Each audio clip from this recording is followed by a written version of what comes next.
I think I'd like to go ahead and get started, if that's okay with everyone. We have just a couple people, hopefully not. We'll be finishing getting food in a second. Anyhow, I'd like to thank everyone for coming out to our first library colloquium of the fall semester here. So today we'll be having Jason Petroulis speak, and as you can see, he has a wonderful title, Teaching Colgate's History, et cetera, et cetera, et cetera, Manicule. I went and looked up Manicule dutifully and discovered what it was since I was ignorant. Jason is visiting assistant professor of history and also the Bicentennial Research Fellow. And his work then is, and I quote, all things bicentennial. And just as a personal side note, this is a class that I worked on with him and very much enjoyed it. It was sort of the approach of let's throw a lot of stuff at the ceiling and see what sticks. And so I think we got some neat stuff out of it. Unfortunately, a colleague from IT, Dan Wheeler, who worked on it with us, is unable to attend today, but I want to acknowledge him as someone who played an important role there. And with that, I think I'll turn it over to Jason and, let him kick it off, manicule and all. So. Okay, great. Well, thanks everyone for coming, and thanks Peter and thanks Joanne for inviting me to talk. It's a real pleasure to get a chance to talk about some of the experiments that we were doing in this History of Colgate class. So for anyone who doesn't know, and I doubt that there are any of you, in 2018, 2019, we're celebrating Colgate's Bicentennial. And that does not actually mean the 200th anniversary of the founding of the institution. That means the 200th anniversary of the charter being granted, because those 13 men actually met in 1817, so we're rapidly approaching that other bicentennial. But we've chosen to celebrate the 2018-2019 date as the primary focus. And as we're heading toward it, one of the things I've been doing is working with a lot of the folks in this room to try to flesh out our history and then also try to put it into practice as a pedagogue. And so this talk is going to focus mostly, at Peter's request, on the teaching of the class. And I'll wrap in a little bit of the research that we've done too. But it's about what did we learn in this class? What are some of the things that we tried out? What are the things that worked and didn't work? And so hopefully we'll have some good questions and discussions at the end. Okay, so History of Colgate was a course that I taught for the first time last spring. And I'm going to teach it again this coming spring with a slightly different emphasis to focus more on Colgate's history from the margins, and you'll get a sense for why I think that's an important focus soon. So rather than have a course where students were learning about Colgate history from me, from the voice of God down, I structured the course as a workshop course where one day a week we were situated in the archives downstairs. And this really tested the patience of the archivists in this room. And then the other half of the course was conducted discussing the materials that the students had collected. And so I called it in the syllabus a laboratory for the practice of history. And we collaborated a lot with various branches of the library. So it was not only special collections and university archives, but also CEL and IT. So it was really a course that had the library in its DNA. And so it was, in the end, a workshop in learning how to use archival materials. So we went through a lot of different types of materials, lots of things that you wouldn't imagine being in archives. It was also a workshop in learning how to frame a research question. And then this is something that's a little bit different from some of the other history courses. It's a workshop in how to do public history. And as we were trying to accomplish those pretty concrete goals, I also aimed at raising some meta questions. So how and why do we write history as we do, particularly Colgate's history? And I was trying to underscore the idea of history as provisional, so that it changes not only as we find new things, but as we see things anew. And then it's also the idea of our history is personal, that whoever writes the history sees it through a particular subjective lens and finds particular things notable and particular things not worth noticing. And so the other big meta question flowed out of that and became, how can we intervene in the process of writing Colgate's bicentennial history? Especially, how can we make sure that we add more voices to our history? And this approach came out of a problem that I encountered in my first week here. And I sat down at the computer and I was trying to figure out who our earliest students of color were. And this is a question that at other universities, you type in the university domain name and you Google the question and it pops right up. But here we don't have an institutional memory, an institutional story about our early students of color. And so I set about trying to create a comprehensive list, building off of some things that other people had done before me. So I first wanted to just ask if anyone has an idea of who our earliest students of color are. And if you have been harangued by me, you're not allowed to answer. Yeah. Well, I sort of don't count because you sent me a reference and you mentioned something. So do you want me to talk anyway? Sure. Okay. There was something which mentioned some Indian students here in the 1820s. Yeah, absolutely. So our very first students of color were a group of 7 Native Americans who arrived on campus in 1826.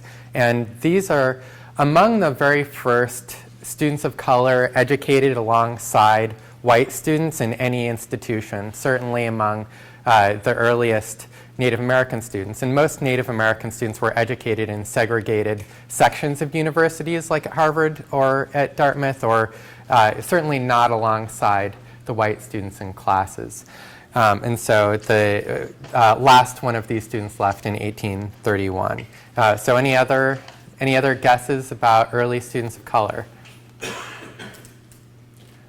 See Laura smiling. You can jump in. Missionary students from Burma. Yeah, missionary students from Burma, and I'll get to those folks in a minute. I'll run through a couple of the other examples that we've been turning up recently. So in the past couple of weeks, I've come across a couple of students from a lead I found in a Richmond, Virginia Baptist newspaper, as one does.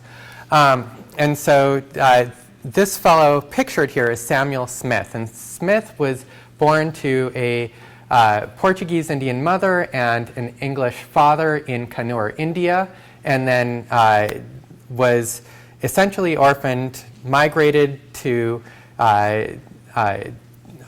join some American missionaries in Burma, then went to Thailand, came to the US, and was educated here. And he seems to be, as we know now at this moment in time, our earliest graduate who's a student of color. And he graduated from the university, from the seminary 2 years later, and then even got an honorary degree in 1907. And then he returned to Thailand and became a pretty important fellow in Thai history. He was basically the second major publisher of Thai content newspapers and Thai language academic documents. So any Thai historian would know about this fellow, even if we didn't necessarily know about him. And then someone who's not pictured is a Chinese student who attended in 1840. And he's probably at least one of the first 10, if not the first 6 Chinese students to attend any educational institution in the US, because there weren't so many Chinese people here at that time, and there weren't so many of them who were attending school. Some other folks include Henry Livingston Simpson, and he is our first known African American student, but I hope to make this information obsolete pretty quickly because I have a hint about an earlier African American student that we're trying to follow up. And he ended up getting involved very heavily with the abolition movement, and also with starting a number of African American Baptist institutions. And then this is Samuel Sentaro, or Sentaro, who is one of the earliest Japanese students to be educated in a U.S. institution. He came here 1855 to 56, along with a fellow named Jonathan Goebel, who became a missionary to Japan, and he'll play a role later. And this is one of the earliest pictures of any Japanese person, earliest photographs of any Japanese person that exists, and it happens to be of the fellow who was at our institution. And then this is our earliest known Latino student. He was born in New Mexico, and he attended for a year as a freshman. So we have, and then to Laura's point, we had at least 16 Burmese students who attended during the 19th century. And this is our first known student. And I love this image. It's a really remarkable image where it's Mang Kya both times in different styles of dress. And so when we do the teaching next semester, this is the kind of thing that we're going to talk about when we're looking at race, about self-presentation, about what does it mean to be in different modes of dress. So when our Native American students went to pick up their government allotments in the 1830s, they had trouble picking them up because they dressed in so-called Western clothing. They were denied their allotments initially. And so what does it mean that Mang Kya is coming here and doing the same kind of decision about how to dress? Okay, and then lastly, I just wanted to put up this little snippet from W.E.B. Du Bois's study in 1900 called The College-Bred Negro. And he sent out surveys to every educational institution he could manage and got reports on how many African-American students had graduated from each institution. And it turned out that there were just under 400 African-American graduates in institutions that included white students, so not HBCUs, or primarily African-American institutions. And that Colgate was in the top 10 of all of those institutions and the number of African-American students that had graduated. So what does it mean that we have put this history aside, that we knew it at one point, but we lost track of knowing it? And how can we get this kind of information back into circulation? Okay, so the history of students of color is something that a lot of other institutions celebrate and mark. So Bowdoin College has John Brown Russwurm Center, Middlebury has Twilight Hall, Oberlin has Langston Hall. These are all named after early African-American graduates. But we at Colgate don't have anything like that. As far as I know, there's one building here who's named after a person of color. And you can all think about that. So I wanted to ask a quick trivia question since Alan is in the room. It's an easy trivia question. So there's a member of the Colgate class of 1930 who's celebrated and honored in New York City. There's a statue of him in the middle of Manhattan. And he has both a boulevard and a skyscraper named for him. And from time to time, members of the Colgate community have tried to put his name on things, but they haven't so far. So what is his name? Can we all say it at once? Yeah, so Adam Clayton Powell, Jr., the Reverend Adam Clayton Powell, congressperson and civil rights activist and minister. So this is one of my not so subtle campaigns on campus, is to try to figure out some way to recognize Powell as being one of our most notable alumni.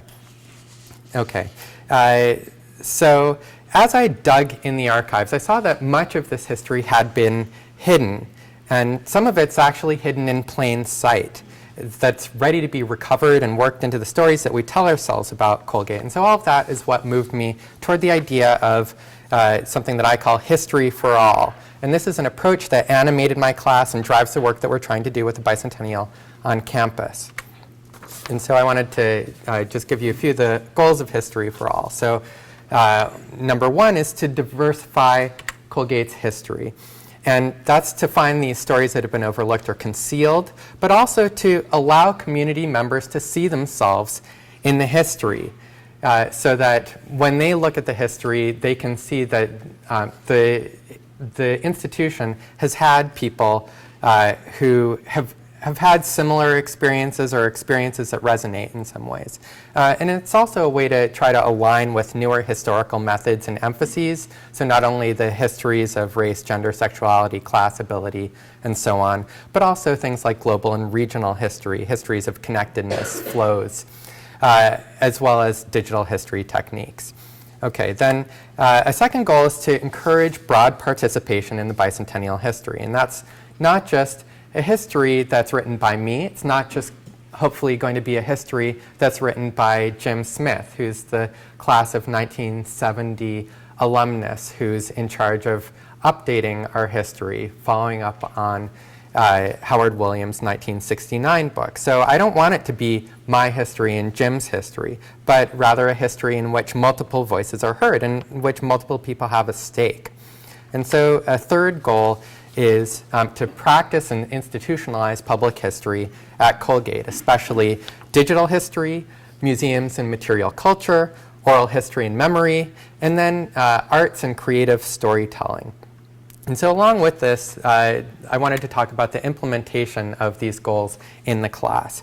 So what that includes is occupying the archives and expanding them and helping to open them up.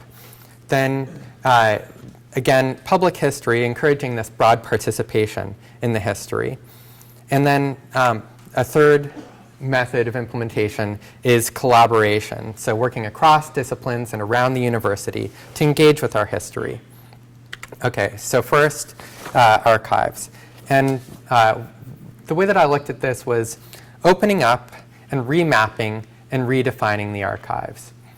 The first thing I wanted to do is to thank the archive staff for putting up with us. So we had 10 students in there every week and literally taking over the archive. And every week we were also requesting dozens of new collections and documents. And so it wasn't one cart that existed for the entire year. It was different things every week, so that students ended up encountering hundreds of different types of documents, hundreds of different sources and perspectives. This was really an archival lab where we pulled these documents, we worked through them in that class session. We pulled up and had moments where we stopped to talk about how we were analyzing them, about the lessons that we were learning. We traded documents among ourselves, and so it was really kind of modeled on this idea of a laboratory, or some might call it a flipped classroom. So it was a little bit different style than a usual discussion class. But the focus on archives is also, in my mind, a historical intervention, so that we're asking students to problematize what the archives mean by seeing how they're constructed, how they're used to write history, how we can use them to write history from different positions. So that means that there was a little work done in giving a theoretical background for how you would open up and problematize archives. And so that's discussing archives as artifice and as power structures, as shaping choices that people make. And so this is readings like Antoinette Burton's Dwelling in the Archives.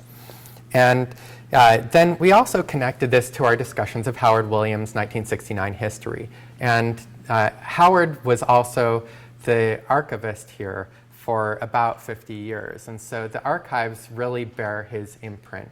And so how did the way that he structured the information play out in the book that he chose to write? And backward, how did the stories he wanted to tell structure the way that the archives were laid out? Okay. Then I also wanted to get a start on remapping the archive. And by what I mean by that, trying to highlight things that we haven't highlighted before. And so one of the examples of that is there's this really remarkable document from 1871 that's hidden in the archives in the Jonathan Goebel collection. And it's one of probably 10 copies of the very first printed translation of the Bible in Japanese, printed in Japan. So there are probably 10 copies around the world, and we happen to have one of them. So how can we use that? How can we make that something that's better known? And then here's where I'll break into my brief discourse on the manicule, because highlighting the archive is kind of like a version of the manicule. And so the manicule, of course, is Latin for little hand.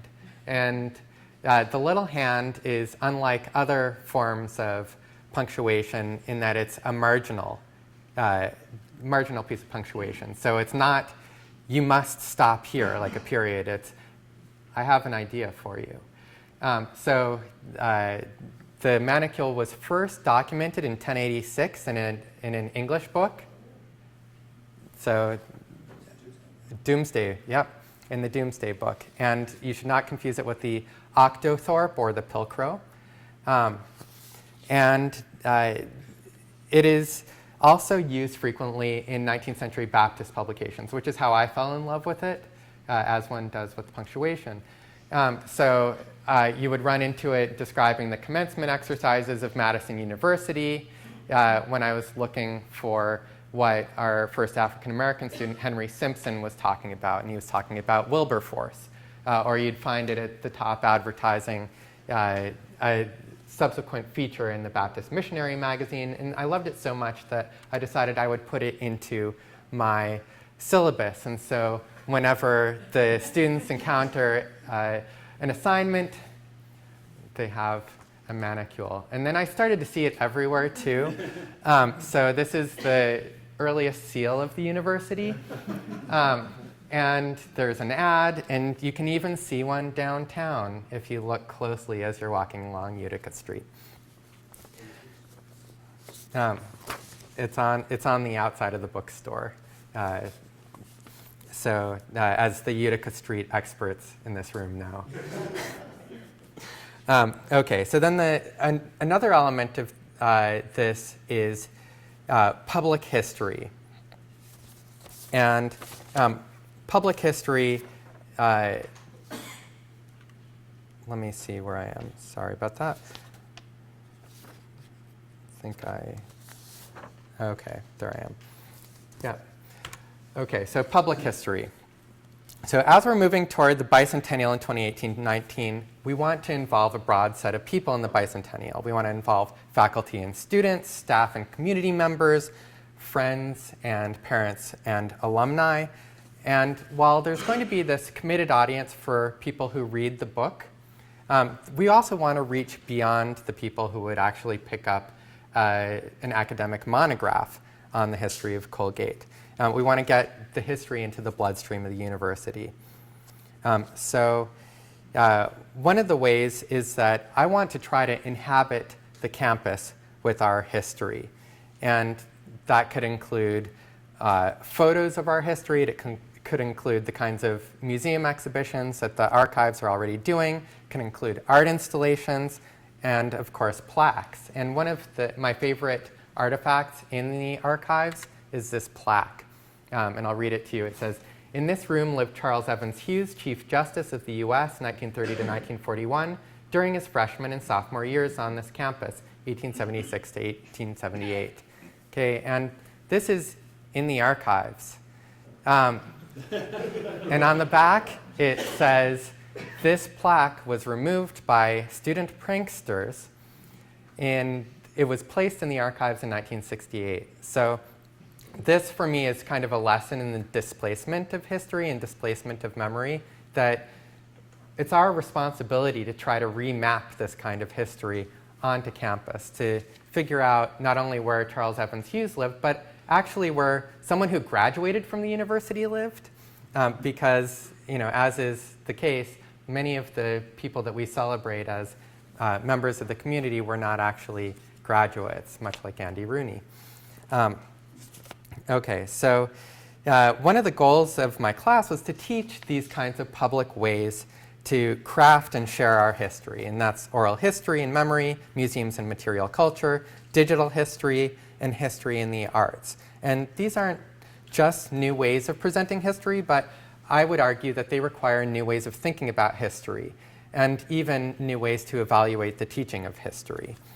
So first I wanted to touch on oral history. And this is an area where I think that broader community participation is going to make a big difference because one of the most interesting sets of documents in the archive is this set of documents around the Going Co-ed Oral History Project, which was a project that was mounted in a class, actually a composition class in 1999 by a professor who was trained in history and then decided that it had been almost 30 years since the university had gone co-ed, and so he in the class would interview people who had gone through that wrenching experience of going co-ed. So there are interviews with alumni, there are interviews with administrators, with faculty, with community members, and all of these are stored, they're archived for us so that we can go back to them and look at how people remember these things. And so I'm hoping that we can plant the seed to have more of these oral history projects out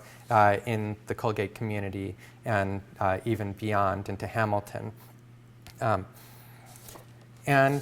We did a few interviews in the Colgate history class, and we actually used one of the Going Co-ed oral history interviews as a document and invited Diane Ciccone, who's class of 1974 alumna, in to talk about her experience. So we tried to bring that in, even though we didn't have as much time as I'd like to have practiced oral history.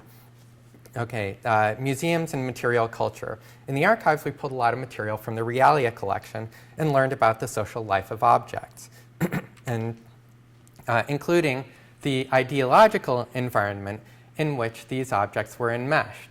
And so these are two objects from our Realia collection. Realia is one of the words that I've learned on the job here, meaning stuff. And these were both icons or mascots or ideas that were created in the 1930s. So what is it about 1930s Colgate that encouraged people to adopt Native American images for the university? We also worked with Jill Shaw at the Picker to visit the Mark Dion exhibition as a class, and we discussed his interventions in the archive. And I've personally become obsessed with mounting a project that's similar to a Mark Dion project, which is to recover an old museum on campus. And we have a few choices here. So this is one of the choices. And some of you, including John, would know a little bit about this collection. This is what I call the bird closet. And this is in a closet near the biology labs where our collection of what's now hundreds of birds, what used to be thousands of birds that were collected in the mid-19th century by A.S. Bickmore. A.S. Bickmore came here for a few years as a professor and then went on to found the American Museum of Natural History. So he's a really important figure, and these are some of his earliest mountings and his thinking about how knowledge was constructed. They're also contributed by Green Smith, who is the son of abolitionist Garrett Smith of Petersboro. So we have these things, and anyone know why they're in a closet and not out on display?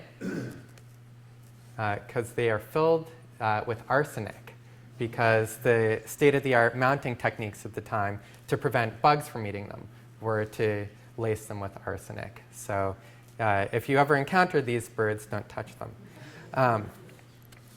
So I have this dream of mounting a museum exhibition of the bird closet, or also of the collection of plaster casts of classical statuary that we used to have. And this is one of the last pictures that we have of them from 1943, when the professors were teaching World War II associated subjects, so aerology in this case. And this is probably in the basement of Lawrence, where they had aggregated all of these classical casts. And then apparently it took 12 truckloads to take them to the dump after this.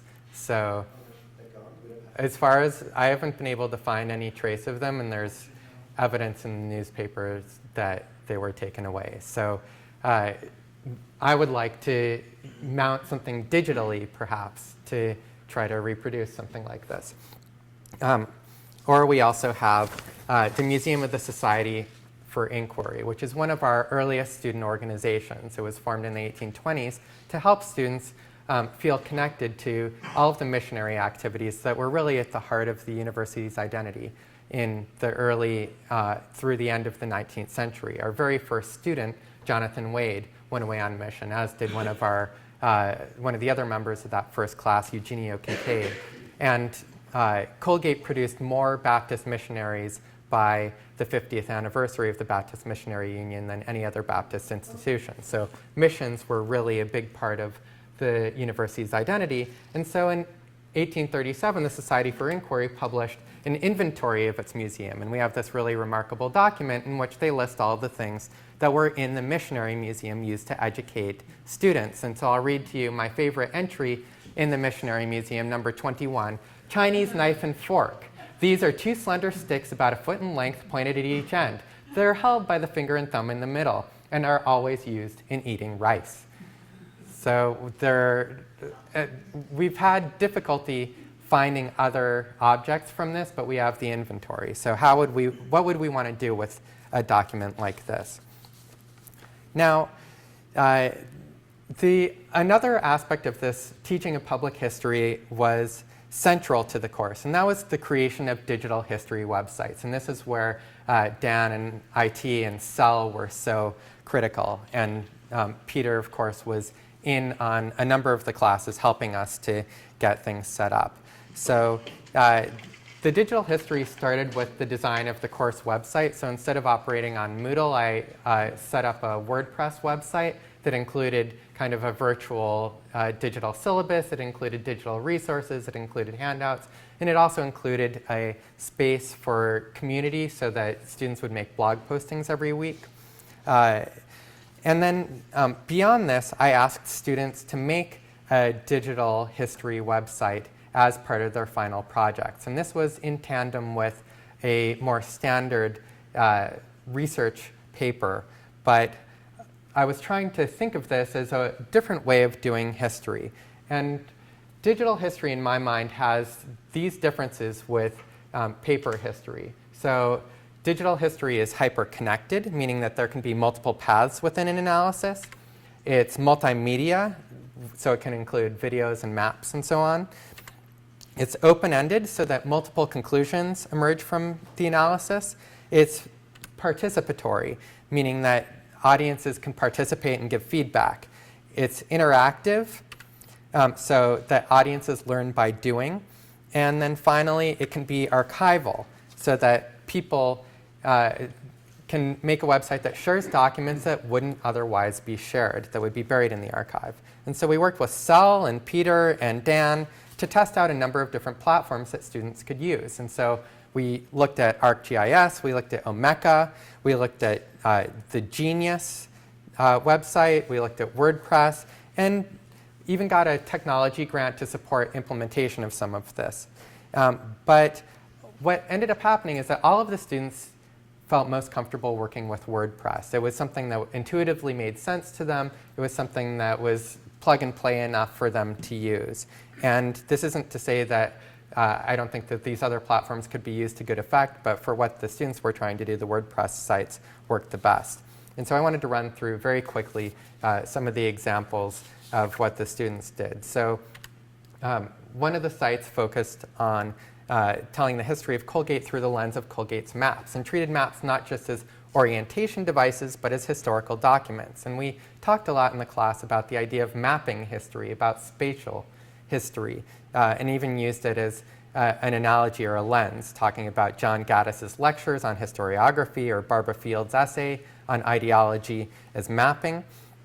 And so students picked out several maps and then explored them as documents. And one of the students even got a chance to do an interview with Daniel Barker, class of 1953, who drew one of those maps. And that was a real high point for both the student and for Mr. Barker to be able to talk about this map. Another of the projects was on the 1968 student-run festival, the Fortnight of the Active Arts.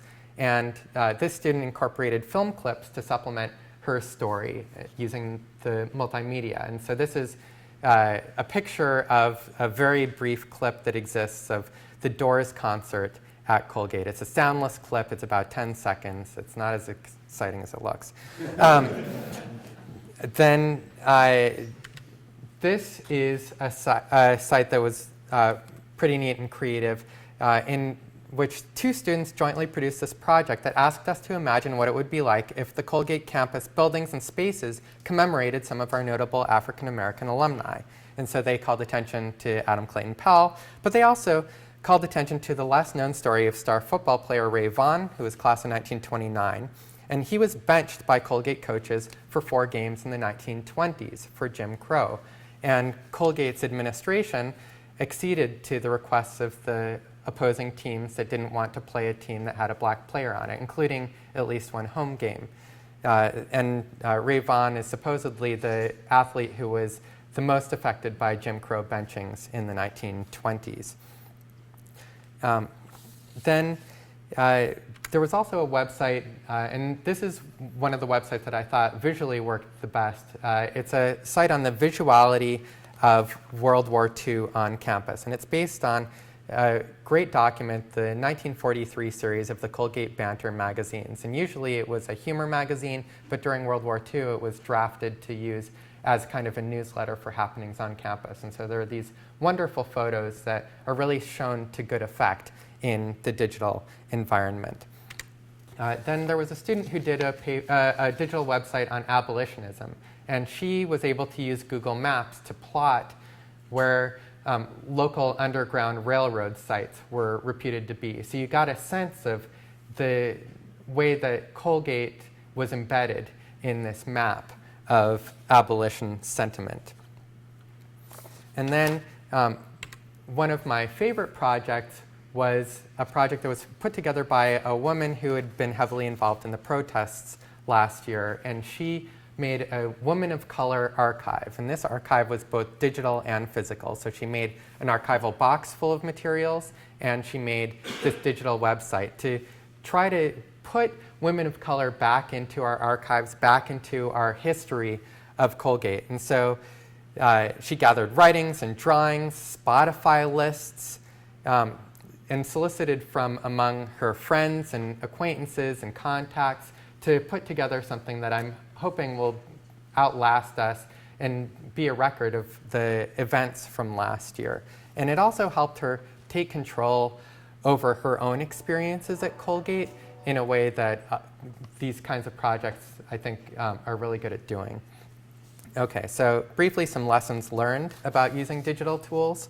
I mentioned that WordPress is a platform that makes sense to students, and it's easy to use if you want to make your own course site as well, or to make a kind of museum exhibition site. Then some lessons about executing digital projects. As the students completed their projects, one of the things that I saw was that the students who were more fluent with the digital medium did better jobs not only on how the site looked, but also on the content that was there. And so what that told me is that the difficulty of creating a website actually impacted the kind of research they could do and the kind of stories they could tell. And so for my next version of this class, I'm going to set up more of a templated website so that students really fill it in more. They can still use the digital website to do the things that digital is good at doing, but they don't have to juggle as much about learning the websites. And then I also wanted to raise a question about evaluating digital teaching, because when I submitted this course for approval, I was asked to make sure that I had a paper of a certain length. And I'd like to raise for discussion the idea that when you have a digital research project like this, that we may want to think about how we juggle the amount of time committed to the combination of the paper and the website. Okay, so last, I wanted to talk about the idea of collaboration as a method. And I think that collaboration is the best way for us to get the history embedded into the university, to get the stories out. And the provost's office just announced a set of grants for courses and for course development and for units within courses that are really going to help make it easier for people to take on bicentennial projects. And we're already doing some creative collaborations here. And you may have come across the class of 2019 letter that was written by Suzanne Spring in Writing and Rhetoric. And it's based on an 1830 letter written by a student that really animated the rest of the letter that she wrote and drafted to the Bicentennial class of 2019, really helping them to see Colgate through the lens of history in a really creative way. But many of the collaborations that we're putting together are not so straightforward. The ones that I'm most excited about right now are collaborations with art and art history. And so over the summer, we worked with Bob McVaugh in art history and Joe Aiken in the Viz Lab to do some historical modeling of West Hall in the 19th century. So a team of 5 students did archival research and computer modeling to figure out what West Hall looked like in the 1840s. And then I also wanted to briefly listen to a project that was put together for Professor Wenhua Shi's class, which is an art class on animation and sound design. And so I worked with him to put together a list of documents from the 19th century where Colgate students were remembering what it was like to be on campus, or people were describing what it meant to be on campus. And one of our audience members participated in the one that I'm about to cue up here. But this is based on an 1861 New York Times article about commencement at Colgate. And so each of the students produced a 4-minute radio drama that was based on these documents. And so some of them were tightly connected to them, some of them were loosely interpreted. This one is kind of self-explanatory, so we'll try to listen to it.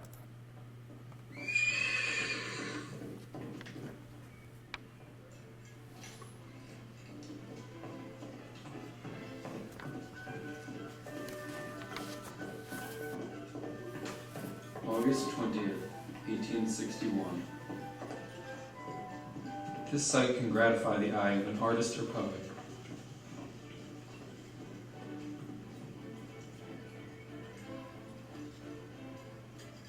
Sunday night was commencement.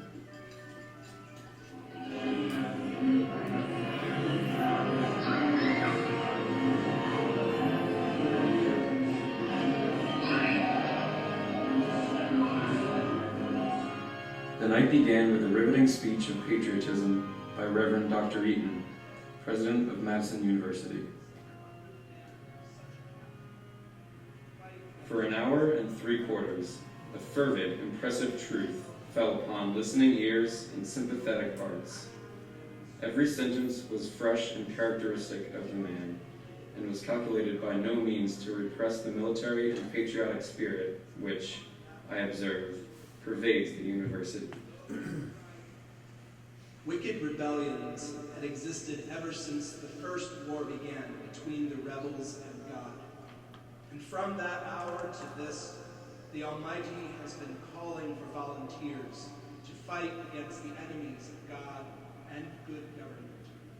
Especially does this case now penetrate every city and hamlet of our land.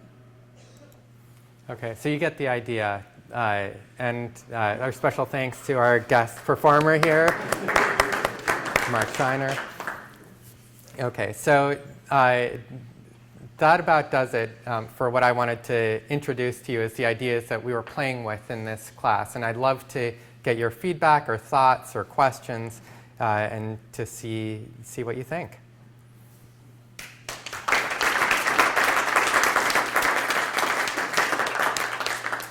We've got about 15 minutes for questions, discussions. One quick comment. Back there is a yellow legal pad that I was sort of circulating around. I'm trying to get a sense of who's here, and also if you'd be willing to have me sort of contact you to see what you thought of it. We're trying to do some assessment of our Colloquium series.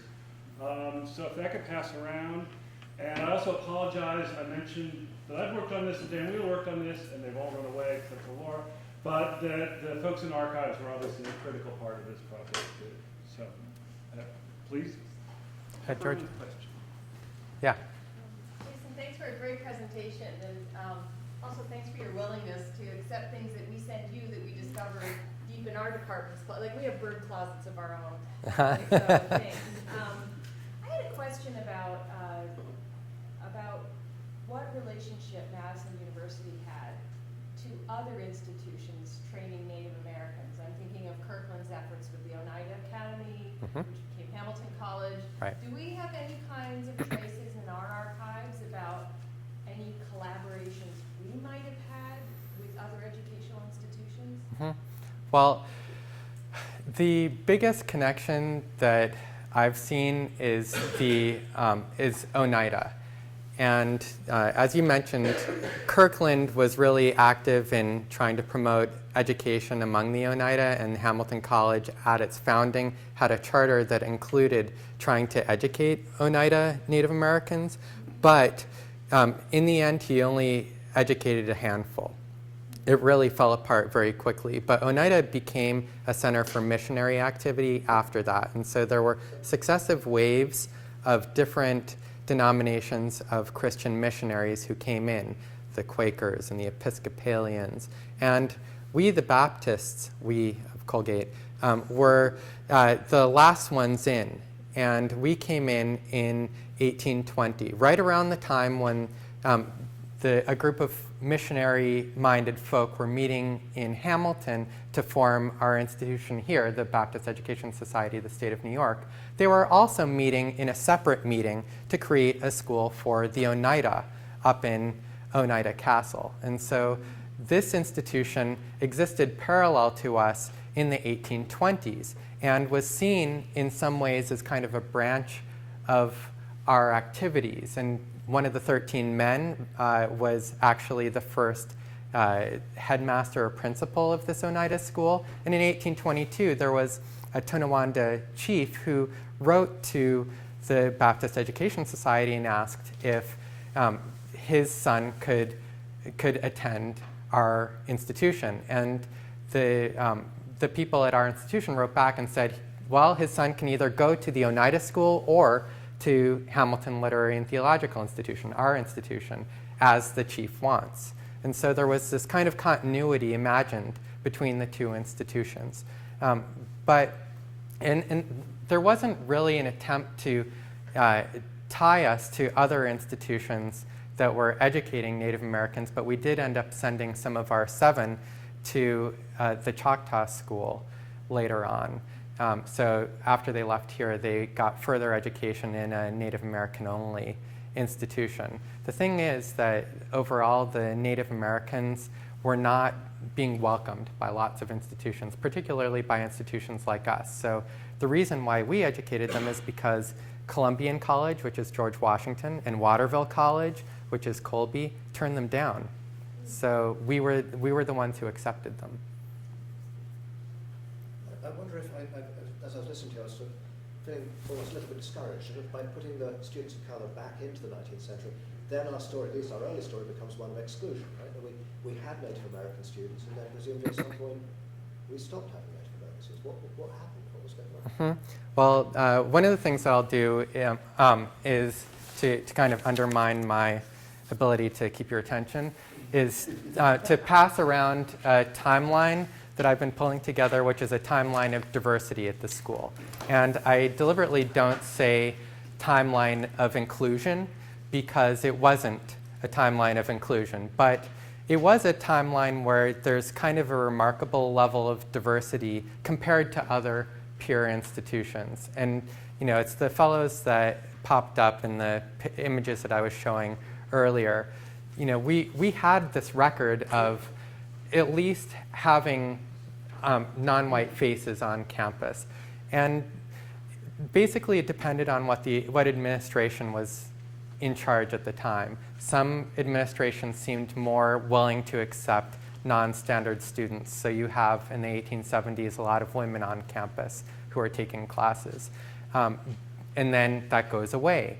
And then particularly for students of color, one of the marking points that I want to try to put into our institutional memory is that in the last African American students admitted onto campus came on, that I know about, came on in fall of 1926. And then For 22 years, there were no more African American students that I know about until fall of 1948. And similarly at that time, we were keeping track of the number of Jewish students on campus. And so at Harvard, there were quotas of 15% Jewish students at that time. At Yale, it was about 10%. At Princeton, it was under 4%. At Colgate, it was 6 or 7 out of 1,000.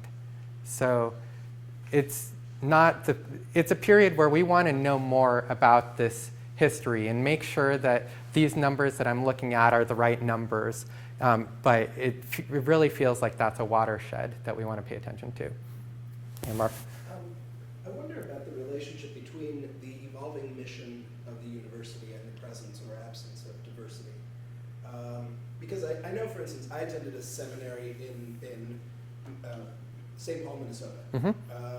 And there were a lot of international students who were sent there by their bishops because they wanted that particular education. Yes. And so, if my seminary had been just recruiting Mm-hmm. for, in and of itself, it would probably have had a much less diverse population. But people were actually sending students, sponsoring students. Right. So I guess I don't really have a question as much as I want to say, like, is there, I guess maybe I do, is there a connection between Colgate's sense of what it's doing, its organizational mission, Yes. and how much diversity and the kinds of diversity we have? Yeah, that's a wonderful question. So the question is there a connection between the diversity on campus and the mission of the university? And I think that you have to say that there definitely is. So this 19th century group of non-white students who are on campus not out of a sense of commitment to diversity as we would imagine it today. They're largely here because there's a sense that the people of this institution want to educate them as missionaries, and missionaries to their own people. That's a phrase that pops up. And so it's the idea that you find someone who's African American to go minister to African Americans and to Africa. You bring someone from Burma to learn here because you want them to go back to Burma and teach other Burmese people in their own language because they'll be more convincing as a missionary. And so that's what this 19th century sense of diversity looks like to me. And I think that there's other complicating factors too, because there are cases where people are defending the ideals of inclusion at times, but I think the main reason why this is even a topic of discussion is this missionary impulse. But then when you get to Cutton's era, Cutton is someone who's really dedicated to the idea of training the race. And race means something a little more complicated than we would read back onto it. There are lots of races. There are multiple white races. Race doesn't always attach to skin color exactly. But the point being that he had a vision of the university as educating people that had a racial lens on it. And so it was important for him to keep track of that. Yeah, Ron? This is a more technical question. You made a good case for websites as projects for students, not just for this class, but for other ones as well. How are you working to make sure that things don't get lost? I mean, what's the larger architecture of the Bicentennial or special collections that will kind of make sure that this kind of work that the students gets incorporated into Colgate history? Great. Yeah, that's a great question. And I wish Sarah were here to sound off on this too. But at the very initial level, Sarah and her team are capturing the websites and saving them. And so they'll be archived along with lots of other digital material that Sarah's team is attacking. And that's something that's a really difficult challenge, whether it's a student-produced website or not. How do we maintain a record of all of these digital emanations? But then beyond that, what we're looking at is trying to create a set of digital bicentennial websites so that there's a place that you can go to get bicentennial content. And that'll include an area that's dedicated more to history. And so as we get better at doing these kinds of student projects and get better at adding other community-based history, we'll have a repository for that. And one of the things that we're trying to figure out is, how do you articulate that this is history from lots of different directions, that it's not a history that has a single voice and has a single authority? And that's something that I think we're going to figure out as we're doing it. Yeah. Yeah. My sense of exact dates isn't necessarily very good anymore. I studied Japanese history a long time ago, but my recollection is that Japan was opened itself to the world in 1856 or 7, a year after the first Japanese student showed up here. How did he get here? No, so he's actually part of that really interesting story that you're talking about. So Sentaro was shipwrecked on the coast, off the coast of San Francisco, and then he was brought. So he's unusual in having gotten to the U.S., but then he was taken back on the Perry mission that established diplomatic relations between the U.S. and Japan. And so he was meant to be a translator. He didn't do the job that they expected him to, so they brought him back again to the U.S. So he actually, he was on that very mission. Wow. Mm-hmm. Yeah. Who's going to write that novel first? Mm-hmm. No kidding. Wow. Exactly. Yeah, John, did you have a? Okay. I just want to say, I did some college tours at Wales Daughter this summer, and at Wellesley, all the birds, the same stuffed birds, are all out on display along the front of the Science Museum.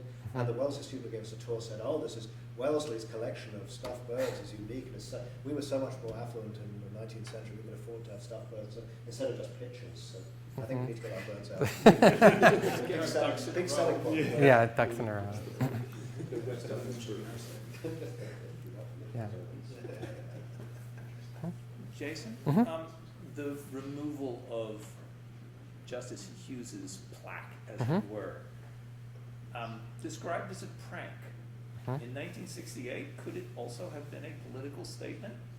He was not necessarily the most popular of Chief Justices with the liberal set. It could very well have been. And if I had to guess, I would say that Howard Williams wrote it. And so I think that in his mind, it would have been, a base calumny against Hughes to remove it. And so for him, it was probably a prank. So when we place that again, there are two stories to tell. It's the story of the plaque and the story of its removal. That's right. And that's the question of why the plaque was put up in the first place. Right. Put up in 1968, you really take it down. Yeah. No, and as a last thought, my other great example of that is the sundial on the quad up there, which has moved around various places. And if you read it closely, it says, this is the spot where Samuel Payne cut down the tree. And so it moved around. And, yeah. That's great. Okay, so thank you so much, everyone.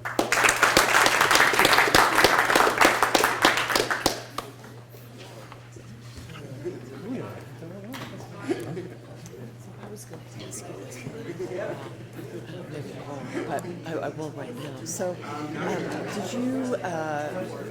how did the students receive this course, like in terms of either assessment or just their feedback at the end of it in terms of working in the art